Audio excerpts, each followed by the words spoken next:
Welcome back to another episode of Third and Three with Coach Holmes, joined as always with the Coach. Coach, at the beginning of the year we had some high hopes, and we realized quite a few of those high hopes this year. I'm sure you're like me in that we couldn't be prouder of these young men for what they accomplished this season. Talk to me about a couple of the highlights for you for this season. Well, I think our young men grew up a lot. The expectations were high. We had a tremendous year. We won a region championship. We were undefeated in the region play. We had an excellent day on the Saturday up in Mercer. I thought that was huge. We've got a lot of young men that are being recruited. They'll have opportunities to go play at other places now. The other night was a disappointing loss. Everybody feels a little empty right now.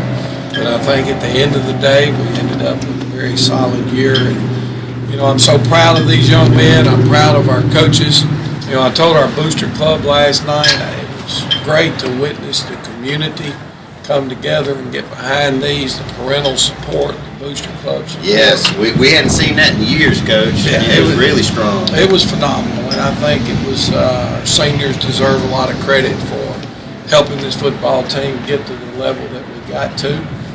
We didn't play our best game last week, but I think we played a team that played about as well as they could play, and that's what happens in the playoffs. And we're disappointed it's over, but we're proud of what these young men got accomplished this year. Yes, we got to make sure that we highlight the fact that we ended up being 11-2 and had a phenomenal season. Having covered the team for as long as I did previously, I hadn't seen a team with as much vigor and as much energy since probably the mid-2000s. This squad was a really talented squad. And good thing is we got minis we're losing. We're still getting a bunch of them back, so there's some good news for next year. So I know you've got to be excited about that, but this is day 2 or 3 of next year that we got to start working on. We're already trying to get some things done. Woke up Saturday morning thinking about who we were losing and who was coming back and what type of changes, we might need to make and those type things. But, Jason, I want our fans out there to know that, our basketball team is going to be phenomenal this year. Our wrestling program is fixing to get things cranked up and rolling pretty good. Look forward to spring sports. Hey, there's a lot going on at Dublin High School and a lot of support to be spread among these young people. And we just appreciate what everybody's done at this point. Looking forward to continuing to have a great year.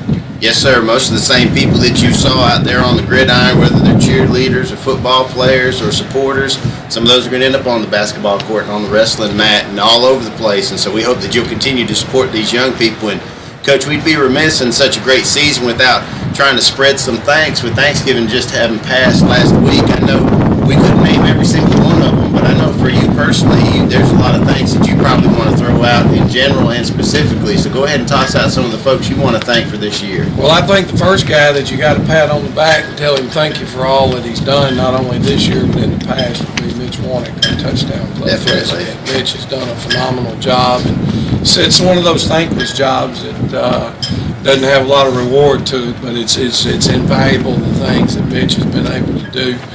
I think our faculty's done a tremendous job this year, along with our administration. Dr. Jeff Langford has continued to support this program in many ways.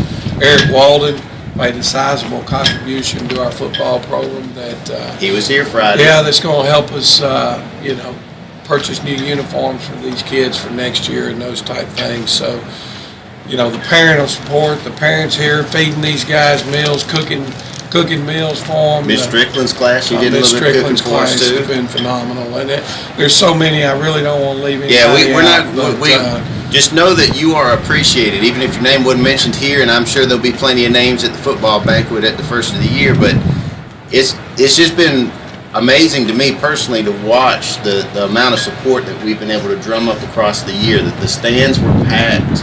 And then every event that we had a lot of high support. Even when we introduced the players, a lot of parents out there. That I know that makes you feel good. Well, it does, Jason. And and I know you don't want to hear this. You didn't ask this question, but the job you've done promoting our school system and our football team has been phenomenal. The hype videos have meant a lot to these kids and those type things. And that's pretty much. That stuff's being done on your own time and your own effort. And those things go a long way toward helping create the excitement that you want in an athletic program, especially in the high school level. Well, we set a high standard here, and I'm grateful for the compliment, but we set a high standard here at Dublin in everything that we do, and hopefully we're going to rise up to that standard again next year. But we hope that you guys will continue to come out and support these Irish and everything that they do. Even if they're out here at the job front working and you see them, shake their hand, tell them good job. You see them at school, tell them good job. Let's keep pumping these kids up so we can do great things. And hopefully next year me and Coach will be talking about an even deeper playoff push when we talk on 3rd and 3 with Coach Roger Holmes.